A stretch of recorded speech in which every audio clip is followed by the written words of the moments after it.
He'll only try to get at this. Oh, I remember you guys. You shared your birthday cake with me. You know, Dog Mountain is really, a recognition of the importance of the relationship between so many people and their pets and their animals.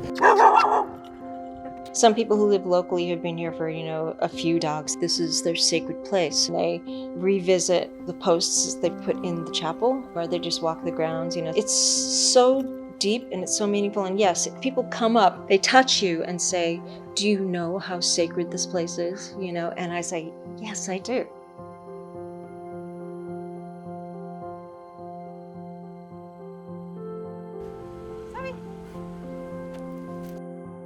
Good boy! So Wasabi is a spicy, sassy dog and loving, as the name Wasabi. And he is a Landseer Newfoundland and Marima sheepdog. And his birthday was October 1st. So he is 2 years and 4 months. Wasabi never misses a chance to get out and play with Maggie. They took a trip to Dog Mountain, a sanctuary for both dogs and people in the Northeast Kingdom of Vermont.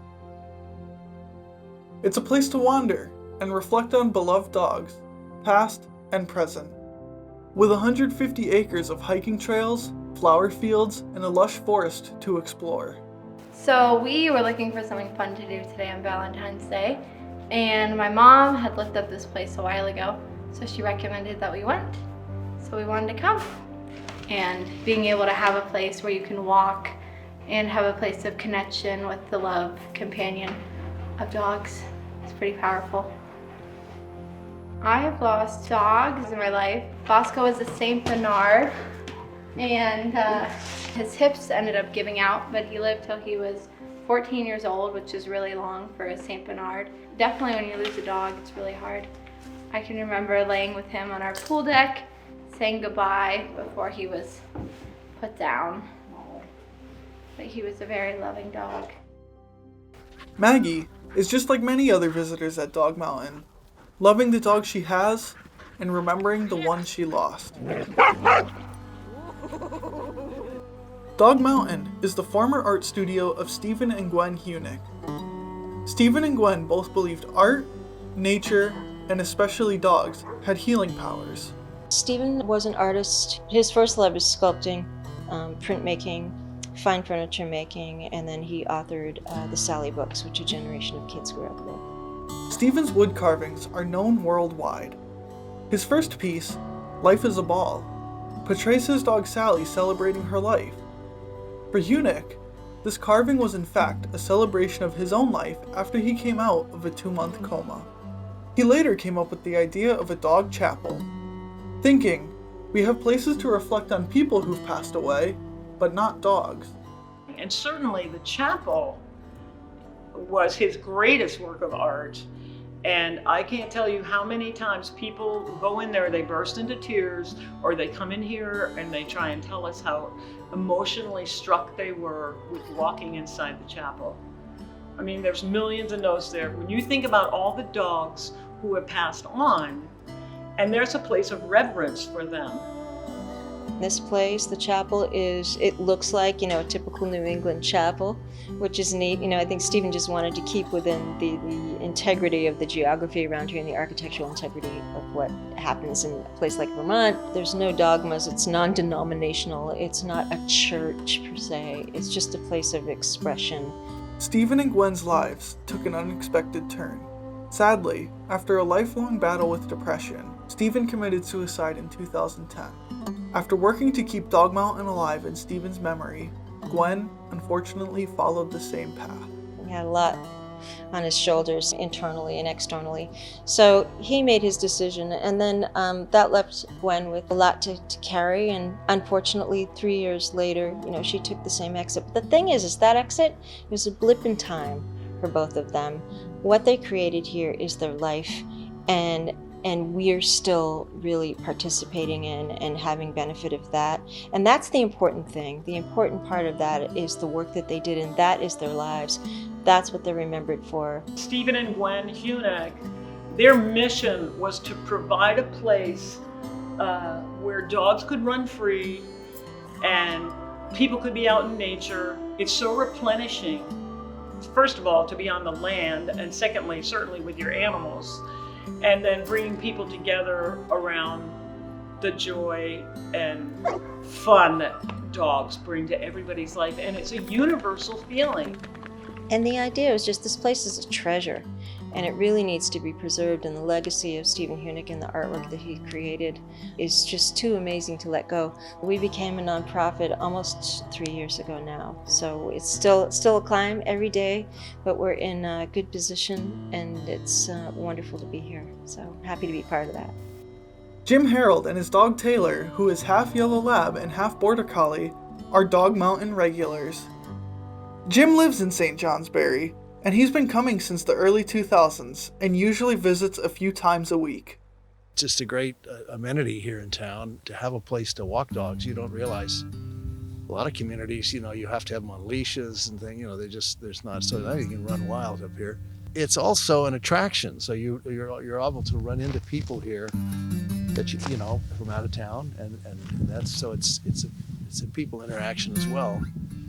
But dog and mountain, what better combination can you imagine? There's something about a dog.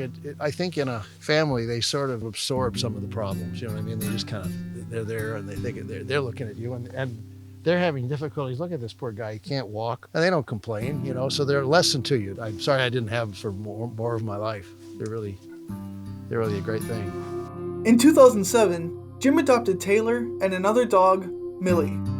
She was part beagle and part black lab. She had some health problems, but she never complained. She'd never let it go. And that morning we had to put her down. We just thought it was just too bad for her. She was just a great dog. You really miss them when you don't have them. Alexandra and Gideon Turner love going to Dog Mountain with their 2 children, Avi and Leora, along with Lena, their yellow lab. They've gone to many of Dog Mountain's annual events, such as dog parties and concerts. Like many, they have also used Dog Mountain to mourn their beloved animals. When Gideon and I got together, we knew we wanted to have a dog. So we adopted a little puppy named Negev, and he ended up being with us just for 5 weeks, and he was pretty sick. I mean, we didn't realize it. We picked him up, he looked healthy, but within a week he was pretty sick. Even though we only had him for 5 weeks, it was just like, it was our first little baby, and he was just such a teeny little fluff ball, and it was very sad for us. So actually that first time we went to Dog Mountain, we had read up about Dog Mountain. We knew about the dog chapel. So we did bring a picture of Negev, and we did go in the chapel and put it in there and just remember him. And it's like a perfect place. It's a perfect mixture for a dog chapel. It's a kind of an interesting mixture of like sacred and silly. There's stained glass like a church, but it's like Stephen Huneck dog art. I went in there with that desire to have a place to hold that grief for that little puppy. The sheer magnitude of people's notes and pictures really struck me. There's just layer after layer covering the whole inside of people's love for their animals. A few years after the loss of Negev, the Turners adopted Lena, who would also become the best friend of their son, Avi. Lena is a yellow Labrador. She's 8 years old, and she's our pal. All dogs are special and amazing, but I think Lena has a really beautiful sensitivity about her, and she always has. She's really good at reading people and knowing who's interested in saying hi to dogs and who wants some space. But we just all love the dog. We just do. Avi loves everything about the dog. Her bad smells, her messes, everything. Lena is a fun, silly companion. Snuggly and warm and fluffily. And she loves playing, she loves going crazy, and she loves getting in trouble, just like me. For the Turners, Dog Mountain has been a place to play, but also to reflect and heal. A few years ago, they had a close call with Lena. We thought we were in the experience of losing her. She was seizing and foaming, and it was horrible. And we just thought we were petting her for the last time, and it just. And then she was fine. She just recovered, and so sometimes I just reflect on that and just. It's the fragility of all life. Everything seems so solid until it's just not. The fragility of all life and the beauty of it are notions that dog owners understand well. Dogs are able to fill the void in people's lives, but just as quickly, leave a new hole in their owners' hearts. I really want to thank Huneck and his family for continuing his work and for everything that he brings to us. You know, he was a very successful author and beloved, you know, by many, many people before he passed away. But we just can't know all the effects and how we can positively affect other people all the time. Our song, I Love My Dog. I love my dog. My dog loves me unconditionally. You gotta love my dog if you love me unconditionally.